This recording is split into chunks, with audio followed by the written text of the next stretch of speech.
और राहुल गांधी के आरोपों पर केंद्र सरकार ने पलटवार किया है। राहुल गांधी के टैरिफ वाले आरोपों पर केंद्रीय मंत्री पीयूष गोयल ने उन्हें नासमझ बताया है। केंद्रीय मंत्री पीयूष गोयल ने कहा कि राहुल गांधी सिर्फ झूठ बोलते हैं और उन्हें अर्थव्यवस्था की समझ नहीं है। पीयूष गोयल ने कहा कि राहुल गांधी किसानों को भ्रमित कर रहे हैं। तो मैं आज तक ये समझ नहीं पाया हूं कि राहुल गांधी जी को इतने नासमझ व्यक्ति को लीडर ऑफ ऑपोजिशन कैसे बनाया गया। कैसे कांग्रेस पार्टी इस बात को नहीं समझ पा रही है कि एक ऐसा व्यक्ति जिसको ना अर्थव्यवस्था की समझ, सिर्फ झूठ और फरेब के अलावा और वक्तव्य ट्वीट करने के अलावा उनके पास कुछ बताने के लिए है नहीं, सच्चाई से हजारों मील दूर रहते हैं। वहीं केंद्रीय मंत्री गिरिराज सिंह और बीजेपी सांसद निशिकांत दुबे ने भी राहुल गांधी के बयान पर निशाना साधा। निशिकांत दुबे ने राहुल गांधी को डिबेट के लिए चैलेंज किया है।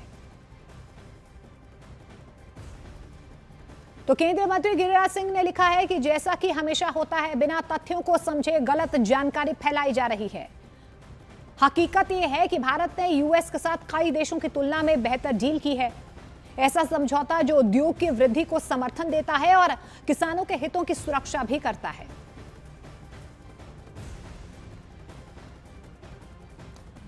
और इससे पहले आपको सुनवाते हैं कि आखिर राहुल गांधी ने टैरिफ को लेकर केंद्र सरकार पर क्या आरोप लगाए हैं। हिंदुस्तान का टेक्सटाइल सेक्टर 5 करोड़ परिवारों को रोजगार देता है। नरेंद्र मोदी जी की जो यूएस डील है वो हिंदुस्तान के टेक्सटाइल सेक्टर को खत्म कर देगा, नष्ट कर देगा। ये बात नरेंद्र मोदी जानते हैं और पूरा हिंदुस्तान जानता है। मैंने पार्लियामेंट हाउस में समझाया कि बांग्लादेश को फ्री पास 0% टैक्स और हिंदुस्तान को 18% टैक्स। इसका नतीजा होगा कि बांग्लादेश की टेक्सटाइल इंडस्ट्री हिंदुस्तान की टेक्सटाइल इंडस्ट्री को खत्म कर। और इस बीच राहुल गांधी के साथ प्रियंका गांधी ने भी केंद्र सरकार पर सवाल खड़े किए हैं। प्रियंका गांधी ने लिखा, भारत अमेरिका व्यापार समझौते पर प्रधानमंत्री और उनके मंत्री भ्रम फैला रहे हैं। सरकार देश के कपास किसानों और टेक्सटाइल एक्सपोर्टर्स को धोखा दे रही है। भारत में टेक्सटाइल उद्योग और कपास की खेती पर करोड़ों लोगों की जीविका टिकी हुई है। इन क्षेत्रों पर मार पड़ेगी तो बड़ी संख्या में लोगों पर आर्थिक संकट आएगा। सरकार ने ऐसा समझौता किया है जो भारतीय किसानों और व्यापारियों को गहरी चोट पहुंचाएगा।